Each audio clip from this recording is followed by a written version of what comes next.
Hi, this is Deborah. I'm making this video for Refresh on the Mountain Yoga Studio in Crestline, California. Unfortunately, I have not been able to get to the studio the past couple of days because of snow. I'll show you out the window here. Today, it's March 20th. It's a little sunnier. Things are starting to drip. And what I thought might be helpful is to show you the space where I practice at home and share with you some of the prop ideas that I have. And we'll do a little bit of a class, and then hopefully in the next week or two, I'll be able to get to the Refresh studio and do a class there as well. So to start you on a tour of this wonderful space. So here we are, we're in A-frame. And so this is up on the top floor. We've got that beautiful slanted roof that goes all the way up. And this floor used to have old carpeting on it, and my husband pulled it up and replaced it with a inexpensive bamboo laminate, ecologically friendly. And here behind me is about a 5-foot wall. There used to be a closet here. And my darling husband pulled that closet out, and now I have a big wall against which I can do poses. I can lie on the ground and do Viparita Karani, put my legs up at the wall. It's really great. And in terms of props, I have 2 chairs that are, really inexpensive chairs from, I think, Lowe's. And then one still has the back on it. And then this one here up against the window, John took out the back of it so that you can slide through. So in this cedar chest, I have a lot more props, but on top, I keep the ones that I use most often. And so first of all, I've got cork blocks, which I really, really love. I have solid wooden blocks in here. I have a bamboo block. I have foam blocks. But for me, cork works really well. It's lightweight, it's firm, it's but not too hard. So that's what I would recommend. And I've got some ankle wrist weights here, a strap, a ball, one of these hard therapy balls, and roller. And in here I have a sling for hanging upside down. I've got a couple of hooks up there on the ceiling. And here we have some blankets. I have 2 different kinds. The top are a tighter weave. They're a little firmer. And the lower ones have a looser weave. They're a little softer. And between those, you can do a lot of different things and be very comfortable. So for seated meditation, you have many options. Let's talk about just a little bit about the mechanics. Right now, the way that I'm sitting, my hip is lower than my knee. And so I have some options. If this is comfortable for you and that's what feels right for you today, then that's what you should do. Other options include raising the hips up so that they're level or a little higher than the knee. So if I take one of my firm blankets and place it just under the sit bones so that the thighs are free to release, that's pretty good. Here they're about even. And if I add a second blanket, then I'm raised up a little bit higher, and then the thighs are releasing down. Maybe different days, different things feel better. So those are some options for a seated cross-legged pose. Now the other option to think about is Virasana, which is hero pose.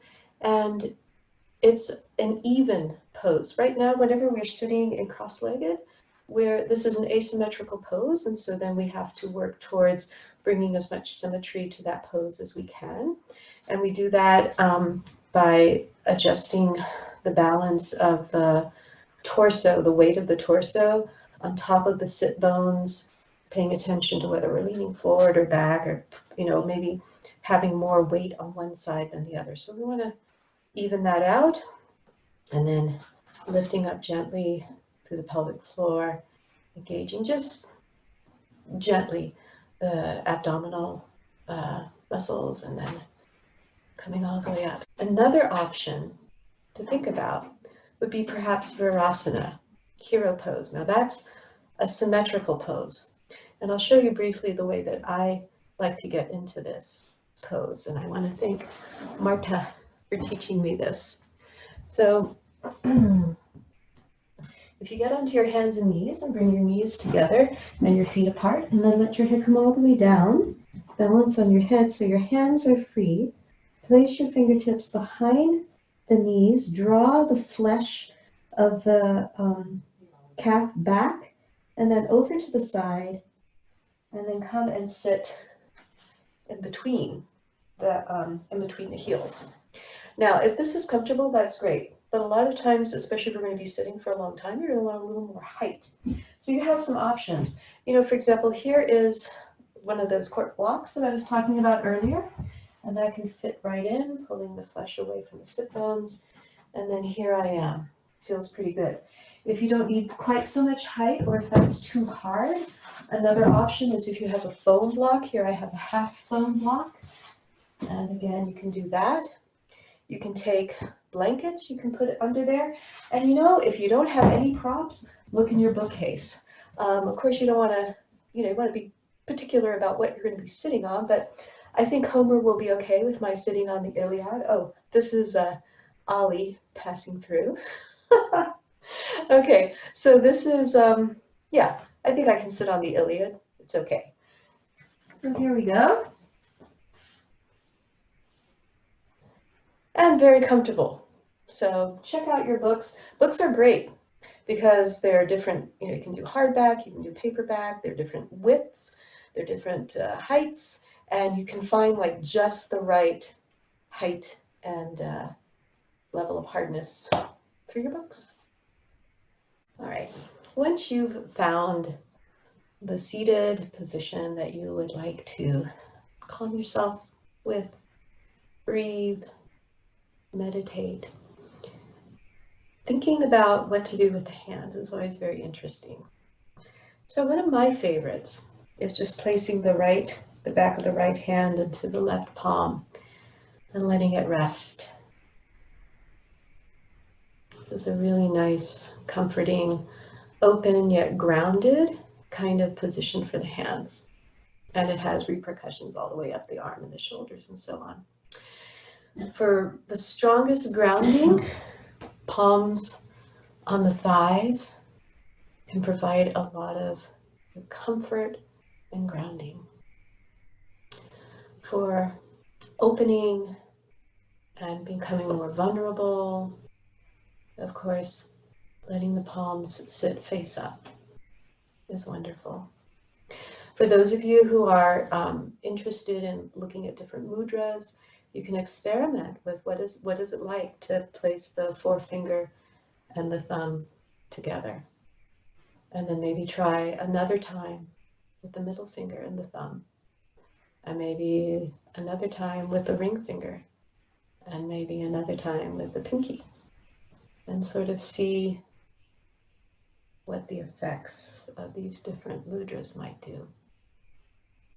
So once you have gone through all of the alignment cues that you know are helpful for you, and take a breath and let that instruction go.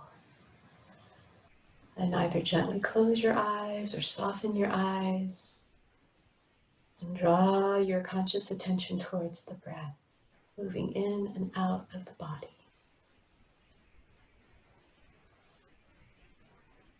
If it's helpful to you, you can place a hand on your chest and a hand on your belly, or keep your hands in the position or mudra that you have chosen for today.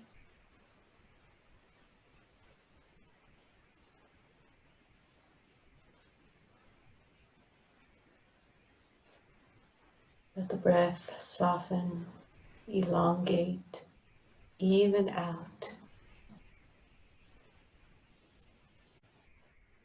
For these chilly days, I recommend trying Ujjayi breath to warm yourself up.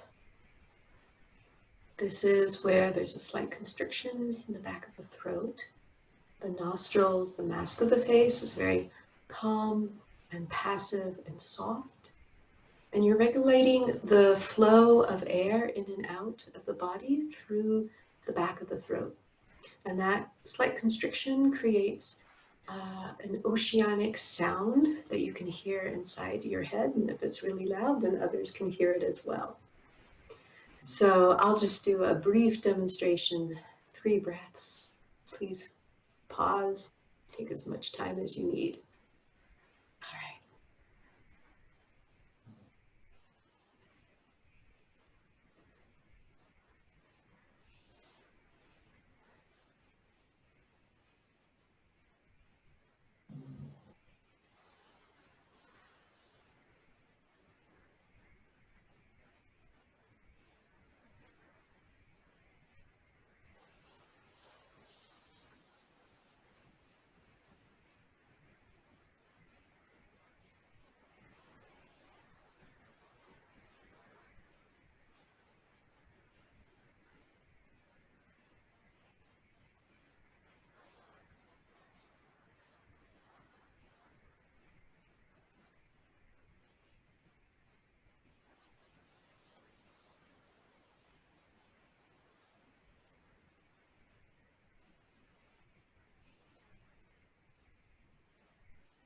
And when you're finished, return to the normal breath. And gently open the eyes.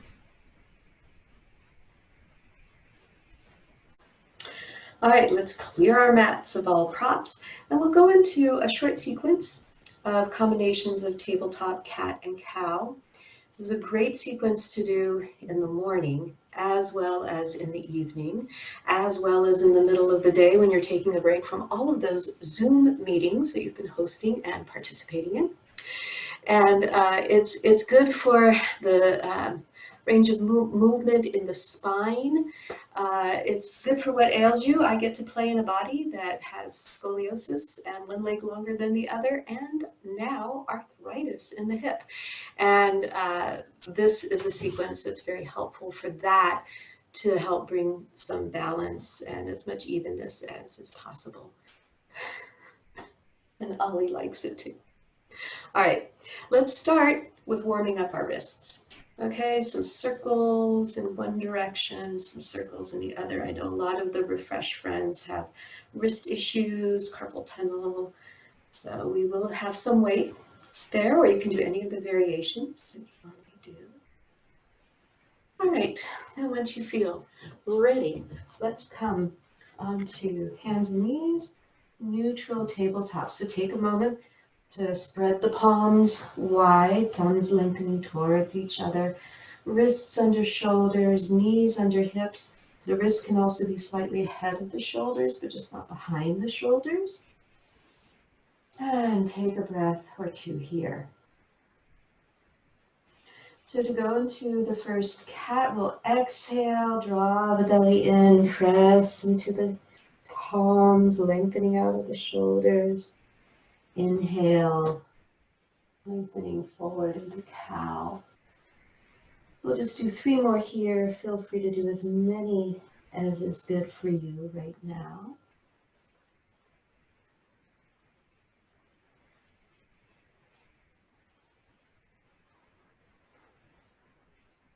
Incorporate the Ujjayi breath here if you like.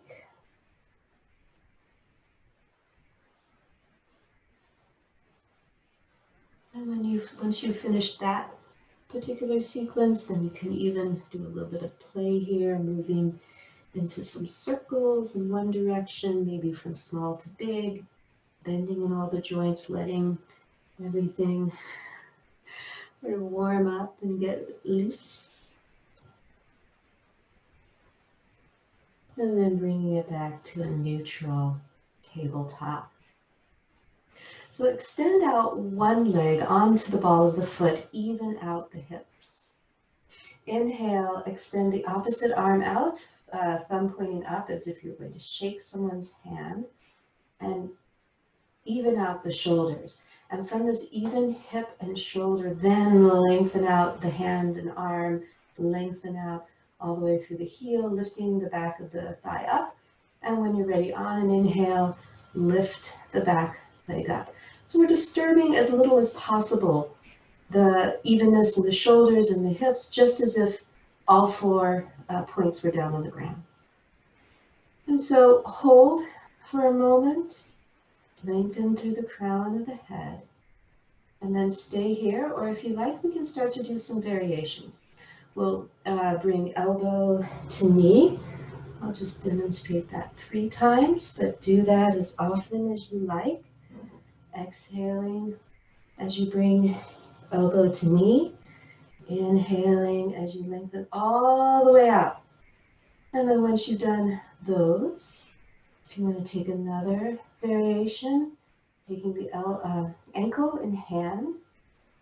And if there's a tendency for the knee to go out, bring that knee in towards the center line. So again, aligning the hips and shoulders as much as is possible in this particular part.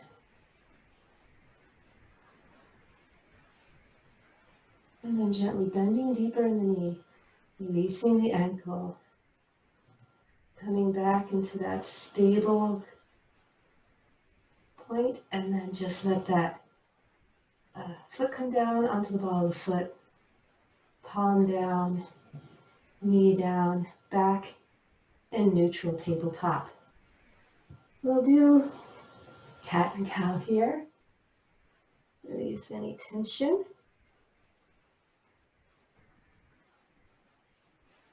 And then we'll go to the other side. So now lengthening out the other leg, coming onto the ball of the foot. Extend out through the opposite arm. Even through the shoulders and hips, as if all 4 points were down on the ground. And then inhaling the heels straight up. Holding for as long as you like. And then when you're ready, if you want to start the variations, bringing elbow to knee.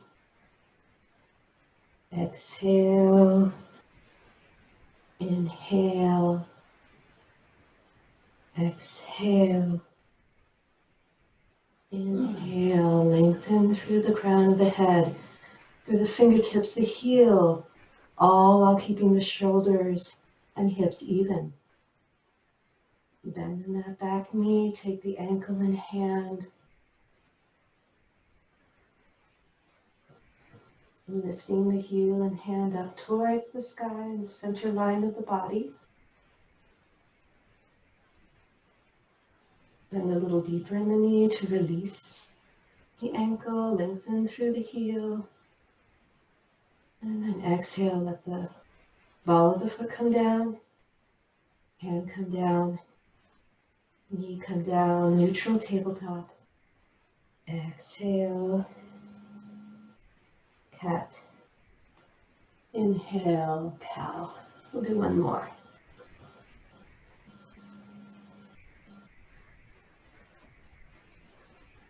And come to neutral tabletop.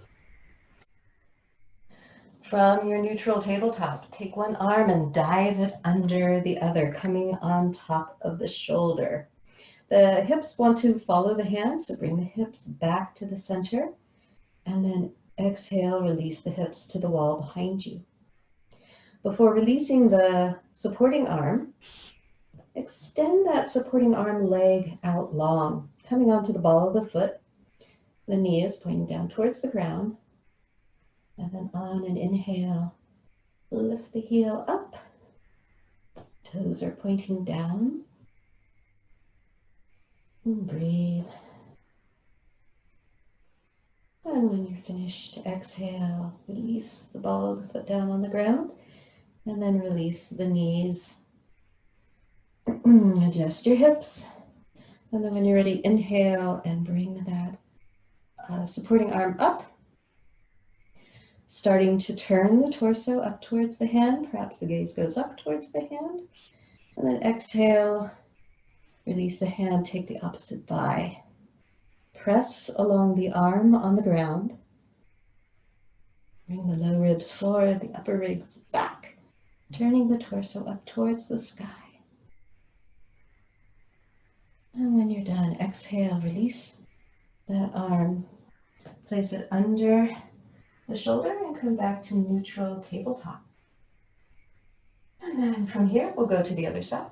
Keep the other arm, dive it down, come onto the shoulder. Adjust the hips from following the hand to coming back to center. And then exhale and release the hips towards the wall behind you. Extend the supporting arm leg, coming onto the ball of the foot. Inhale and lift the leg up. Toes are pointing down, extending long through the heel, lengthening the back of the thigh up towards the sky. When you're ready, exhale, releasing that foot back down and bringing the knee back down. Readjust the hips as needed. Exhale, release the supporting arm up towards the sky. Make your adjustments, turning the torso. Exhale, release the hand down to the opposite thigh. And breathe. And when you're ready, exhale, releasing that upper arm, bringing it under the shoulder, coming back to a neutral tabletop. And then from here, you can go wherever you like, maybe tucking the toes under, pressing back into downward facing dog. Maybe coming forward into plank. Maybe coming down into chaturanga. Whatever you like. All right. Thanks so much. I love you. Send your heart love out to everyone. I'll see you next time.